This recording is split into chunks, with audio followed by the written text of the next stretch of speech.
we are here in the boxing world. Yes. What was your relationship like with Muhammad Ali? Well, I was one of the few people who would interview him in 1970. I had a show called AM Los Angeles in Los Angeles. It was the first morning information show on any one of the ABC networks.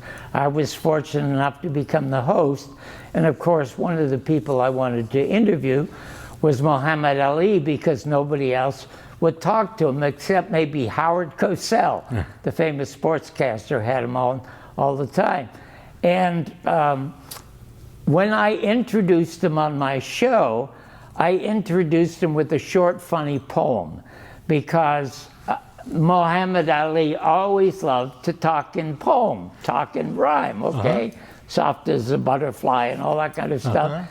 And he was so enchanted by my interview that the next day he was going to be on the Flip Wilson comedy show on NBC. I don't know if you remember Flip Wilson and his favorite character, Geraldine. And he asked me for permission to use my introduction on that show. So I was very, very pleased to do that. We had a 1-hour interview, and it was at a time when 97% of all Americans wanted him either in prison or in a grave, because he would not go along with Lyndon Johnson's fake war against the Vietnamese.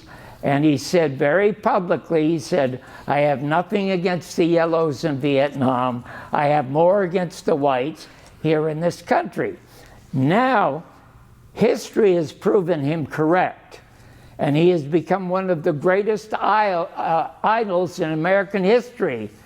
But it shows you what absolute idiots most people can be if they believe a politician, especially one like Lyndon Baines Johnson, who created this fake war in Vietnam.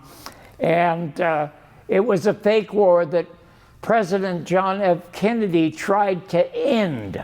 He was interviewing Walter Cronkite on the front lawn of his house a year before he was murdered. And he said at the time there were 1,200 advisors in Vietnam. And John Kennedy said in 1964, there will be no more advisors in Vietnam. It is their war to fight. We will supply the arms, but not the men. CIA didn't want to hear that, so they offed him in Dallas, November 22nd, 1963. But this brings me back to Muhammad Ali. I asked him before he became a Muslim, when he was just Cassius Clay. Cassius Clay. When he was a teenager, just loved to ride around on his bike. That was his favorite hobby, aside from learning how to box. And I asked him, when you were just Cassius Clay, who were your heroes?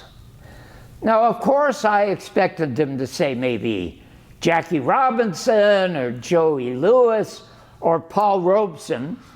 Paul Robeson is the most famous political activist and artist, black or white, ever created in this country, murdered by the FBI. Or I thought maybe it might be Douglas, the black speaker who was beyond genius as a speaker about what was happening in America during the time of the Civil War. But that's not what he said.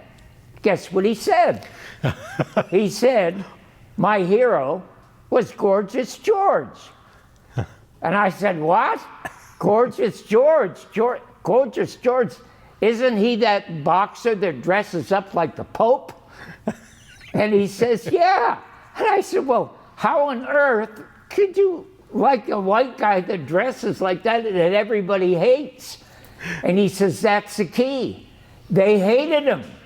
And because they hated him, it meant that every seat in the House would have somebody's ass sitting in it, so they could come to see this guy get beat up by the good guys, okay? And I wanted them to come and watch me fight, but I was never going to get beat up by anybody. I remember that a lot of people went to watch on TV or went to the arena to see Ali lose. Yo, absolutely they did. Absolutely they did. And he was always one of my monumental heroes, along with John Kennedy, along with Jim Garrison, who was the DA of New Orleans, who investigated and solved the murder of John Kennedy.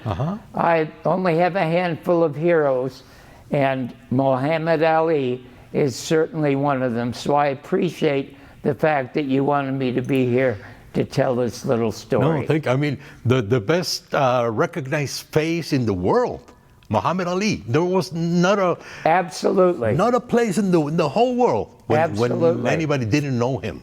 Absolutely. He was a brilliant, funny, intelligent, sensitive guy. It was like none other. Monstrously intelligent and extremely prophetic and philosophical.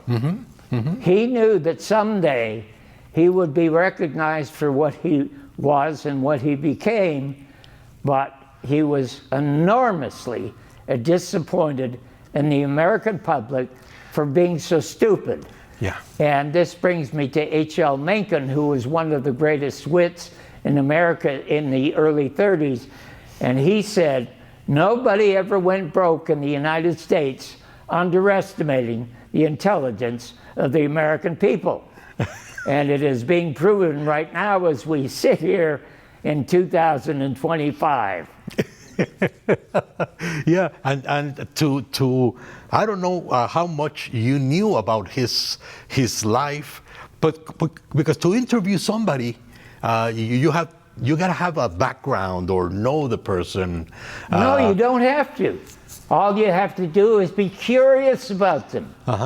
Because the worst interviews I ever saw were people who would read the books, and they would have the guest, and instead of asking a question that would require a long answer, they would quote the book and says, is it true that you said this and this and this and this?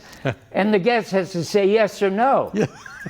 Television is full of these idiots. More so now than before. Yeah.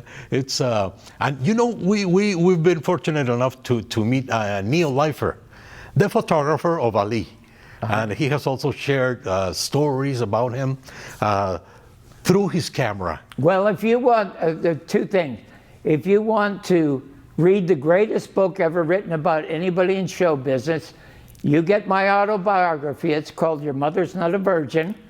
Or if you want to see some of the greatest videos you ever saw, which tell these kind of stories, you go to my website. It's www.johnbarbersworld.com. You will see the greatest videos, historic and funny, that you have ever seen in your life. So again, thank you so much for having me here. Thank you. And I know you're short in time, so this has been a great honor to talk to you, to have you in front of my camera. I am honored that you wanted me to be here. And here with this Women's Summit, you know, WBC is also trying to get the equality for women too. You know, in the early 70s, I had a local show in Los Angeles, and I had one of the very first entire women's group formed in California. And they didn't take too lightly to me, first because I was a man, second because I was a comedian. And so I said, look, I'm going to give you something physical to like me by. And they said, there's nothing you can do for us that you could make us like you by. We just appreciate the fact that you're having us on the show. And I said, well, here it is. What is this? It's two victory signs. What is this? It's a W. It's a W. So it's victory for women. Onward. Exactly. Then they cheered me. That's very good. Well, thank you very much. I really appreciate your time. Mucho gracias. Poco dinero. Mucho tobacco, poco dinero.